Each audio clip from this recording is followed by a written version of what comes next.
देखेंगे कैसा क्वेश्चन है, इसको डिस्कस करते हैं फटाफट। तो आइए देखते हैं एसआई का क्वेश्चन कैसा पूछा गया दोनों शिफ्ट में। देखिए पहला क्वेश्चन है, फर्स्ट क्वेश्चन है ओम्स लॉ पे। ओम्स लॉ पे फर्स्ट क्वेश्चन है। क्वेश्चन क्या कह रहा है कि वोल्टेज, क्वेश्चन क्या कह रहा है, वोल्टेज को भी से डिनोट कर रहे हैं अभी, वोल्टेज को बदलने से, वोल्टेज को बदलने से रेसिस्टेंस, जिसे प्रतिरोध बोलते हैं हिंदी में, तो प्रतिरोध बदलेगा। इस तरीका से प्रश्न है। तो देखिए according to Ohm's law, according to Ohm's law हम जानते हैं कि V बराबर IR होता है। V बराबर IR होता है। तो V जो है ये वोल्टेज हो गया, R जो है रेसिस्टेंस हो गया, और I क्या है, करंट है, विद्युत धारा जिसे बोलते हैं। तो देखिए सीधा सीधा है कि अगर V जो है डायरेक्टली प्रोपोर्शनल टू R का है, मतलब अगर V को चेंज करेंगे, V को बढ़ाएंगे तो R भी बढ़ेगा, और V को घटाएंगे तो R भी घटेगा। तो इस तरीका से रिलेशन है, डायरेक्टली प्रोपोर्शन है। तो हम कह सकते हैं कि एक दूसरे के क्या बोलते हैं हिंदी में, समानुपाती होता है। तो वोल्टेज के बदलने से प्रतिरोध बदलेगा। ठीक है। देखिए सेकेंड प्रश्न है कि अगर, हाँ पूछा था, अगर फ्रीक्वेंसी बदलेगा तो पिच पर क्या इफेक्ट पड़ेगा। तो देखिए क्या है कि यहाँ पे भी समानुपाती रिलेशन ही पूछा गया है। पिच जो है, पिच हम कह सकते हैं कि फ्रीक्वेंसी के समानुपाती होता है। पिच मतलब बोलने का, जो हम साउंड में पिच होता है ध्वनि में। तो देखिए जिसका हाई पिच होगा, अगर पिच हाई होगा तो फ्रीक्वेंसी भी हाई होगा, क्योंकि दोनों एक दूसरे के समानुपाती हैं। अगर ये कम होगा तो ये भी कम होगा। तो ये क्वेश्चन भी पूछा गया था। थर्ड क्वेश्चन क्या पूछा गया था, थर्ड क्वेश्चन था कि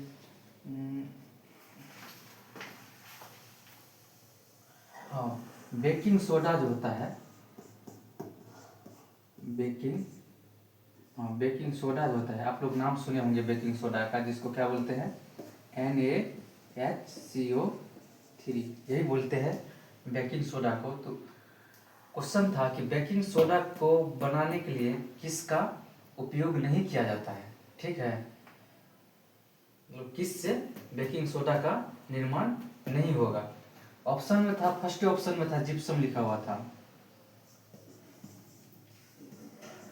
जिप्सम इंग्लिश में से लिखते हैं, देखिएगा हिंदी में कैसे लिखा जाता है, लेकिन जिप्सम था।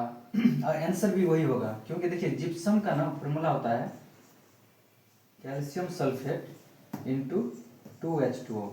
देखिए कैल्शियम सल्फेट इंटू 2H2O होता है, जिसका फॉर्मूला में ही कैल्शियम सल्फेट है। ये बेकिंग सोडा में सोडियम बाइकार्बोनेट है, तो चांस ही नहीं है कि मतलब इससे निर्माण इसका होता होगा। ठीक है, देखिए यहाँ पर सोडियम है, HCO3 बाइकार्बोनेट है, यहाँ पे कैल्शियम है, सल्फेट है, SO4 है, यहाँ पर पानी है, तो कोई इसका रिलेशन ही नहीं है। तो जिप्सम से बेकिंग सोडा का निर्माण नहीं होता है। और क्वेश्चन था एक कि, हाँ एक क्वेश्चन था, कथन था, इस बार देखने को मिल रहा है दुर्गा वाले एग्जाम में कि कथन ज़्यादातर पूछा गया है। तो देखिए कथन में क्या था कि कथन ये दिया गया था कि जिसमें अवतल दर्पण जिसको बोलते हैं, कि अवतल दर्पण जो है प्रतिबिंब जो बनाता है, अवतल दर्पण जो प्रतिबिंब बनाता है, तो उसका प्रतिबिंब, अवतल दर्पण का प्रतिबिंब जो है वास्तविक और आभासी, ठीक है, वास्तविक और आभासी। अवतल दर्पण का प्रतिबिंब जो है वास्तविक और आभासी बनता है, ठीक है। इस तरीका से कथन ये था। कथन बी लिखा गया था, शॉर्ट कोट में बता रहे हैं आपको। कथन ए में इस तरीका से था, अवतल दर्पण प्रतिबिंब वास्तविक और आभासी बनाता है, जिसे रियल और वर्चुअल बोलते हैं इंग्लिश में।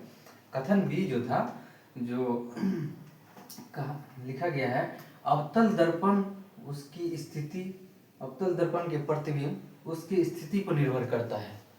इसका कथन था कि अवतल दर्पण का प्रतिबिंब जो है उसकी स्थिति पर निर्भर करता है। उसकी स्थिति मतलब दर्पण की स्थिति तो नहीं, मतलब ऑब्जेक्ट की स्थिति होगा। तो इंग्लिश में इसे साफ साफ लिखा गया था, the image form by concave mirror depends on the position of the object. तो प्रतिबिंब की, प्रतिबिंब वस्तु की स्थिति पर निर्भर करता है, ठीक है, ऐसा ही होगा। प्रतिबिंब जो है वस्तु की स्थिति पर निर्भर करता है, ठीक है। तो देखिए, अवतल दर्पण जो है, कॉन्सेप्ट क्लियर रखिए, अवतल दर्पण जो है रियल भी बनाता है, वर्चुअल भी बनाता है, मतलब वास्तविकता का भी प्रतिबिंब बनाता है और आभासी बोलते हैं उसका भी प्रतिबिंब बनाता है। मतलब वास्तविक आभासी तो दोनों बनाएगा ही, अवतल दर्पण दोनों ही बनाता है। तो ये कथन ऑटोमेटिक सही है, उसमें ज़्यादा सोचना ही नहीं है, ठीक है। अब सेकेंड कथन है कि प्रतिबिंब जो है वस्तु की स्थिति पर निर्भर करता है। सही बात है। अब मान लीजिए कि अवतल दर्पण है, ठीक है, यहाँ पे कभी ऑब्जेक्ट वस्तु जो है केंद्र पे है, कभी फोकस पे है, कभी पोल पे दे दिए। देखिए तो क्या है कि स्थिति जैसे जैसे बदलेगा वैसे वैसे प्रतिबिंब जो है अपना स्थिति भी बदलेगा। केंद्र पे था तो देखिए, अब केंद्र पे गया तो पता चला कि यहीं पे लौट गया केंद्र पे ही। अब इन्फिनाइट पे था, मान लीजिए इन्फिनाइट पे आएगा तो इस तरीका से फोकस पे बना देगा इमेज। अगर फोकस पे बनाता है तो कहने का मतलब है कि वस्तु की स्थिति जैसे बदलेगा वैसे वैसे प्रतिबिंब की भी स्थिति बदलेगा। तो दोनों कथन सही है और देखा जाए तो ये कथन एक दूसरे को सपोर्ट भी कर रहा है। तो इस तरीका से आपका ऑप्शन बनाया गया था, तो उसका आंसर हो जाएगा, ठीक है, कि दोनों कथन सही है और बी ऑप्शन ए को सेटिस्फाई भी करता है, क्योंकि आभासी वास्तविक तभी बनेगा जब जैसे जैसे वस्तु बदलेगा, अपना स्थिति बदलेगा, वैसे वैसे प्रतिबिंब का स्थिति बदलेगा। ये दोनों का स्थिति जब बदलता है तो इसी कारण से तो वास्तविक आभासी बनता है। इसीलिए हम कह सकते हैं कि यहाँ पे दोनों कथन सही है और एक कथन दूसरे कथन को सेटिस्फाई कर रहा है, ठीक है।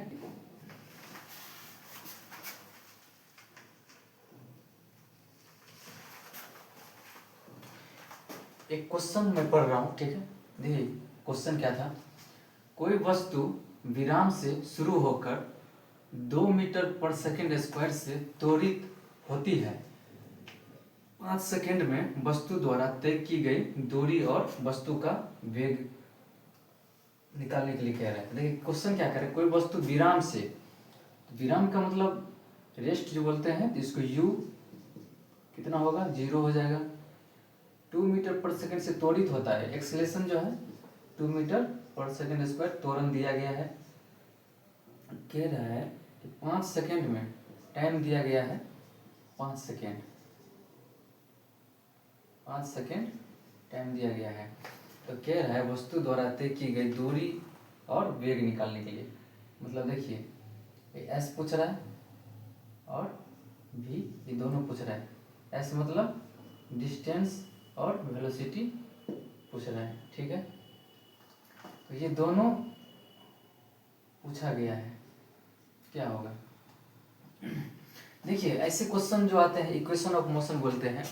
इक्वेशन ऑफ मोशन का जब क्वेश्चन आता है अभी जनरल कंडीशन एग्जाम में, अभी दरोगा का क्वेश्चन देख रहे हैं, तो कोई भी देखिए पेपर आएगा इक्वेशन ऑफ मोशन फिजिक्स, यही फॉर्मूला वैलिड होगा। देखिए एक तो v equal to u plus a t, इसको याद कर लीजिए। दूसरा s बराबर u t plus half a t square, ये तीसरा v स्क्वायर बराबर यू स्क्वायर प्लस 2as। बहुत कम देखने को मिलता है कि एक क्वेश्चन ऐसा आ जाएगा एसेंथ का u प्लस ए बाय 2 इंटू 2n-1। देखिए इस ये जो है इस पे बहुत कम देखने को मिलता है इसको, लेकिन ये जो है इसी पे क्वेश्चन आएगा, आता ही रहता है इस पे क्वेश्चन, तो ये समझिए कि बहुत इंपॉर्टेंट है। यहाँ पे देखते हैं क्या पूछा है, एस भी पूछना है, भी पूछा है, मतलब डिस्टेंस पूछा है और फाइनल जो वेग पूछा है। प्रारंभिक वेग 0 और फाइनल वेग जो है लास्ट का कितना से चलेगा ये वस्तु, तो v और s पूछा है। देखिए यहाँ पे सबसे पहले v निकाल लेते हैं, तो v निकालेंगे तो ये फॉर्मूला देखिए u भी है, a भी है, t भी है, तो यही लगेगा फॉर्मूला। तीनों में से चेक कीजिए कौन सा लगेगा, u दिया है, a दिया है, t दिया है, तो v निकल जाएगा यहाँ से। फिर s पूछा है तो यहाँ से s निकल जाएगा, तो ये फॉर्मूला लगा देंगे। तो फर्स्ट जो है अभी हम इसको यूज कर रहे हैं, तो v निकालना है तो u कितना है, 0 है, प्लस है, ये कितना है, 2 है, टाइम कितना है 5। देखिए वेग आ गया 10 मीटर पर सेकेंड। अब देखिए पूछा है एस निकालेंगे, तो एस यहाँ से निकाल लेते हैं, एस बराबर u t plus F square, तो यू टी तो यू 0 है, तो यू टी तो 0 ये हो जाएगा, ठीक है, प्लस तो कितना हो जाएगा, ये 0 हो जाएगा, प्लस हाफ ए, एक्सलेशन कितना है 2 दिया हुआ है, टाइम जो है 5 दिया हुआ है, 5 का स्क्वायर है 25 हो जाएगा, ठीक है।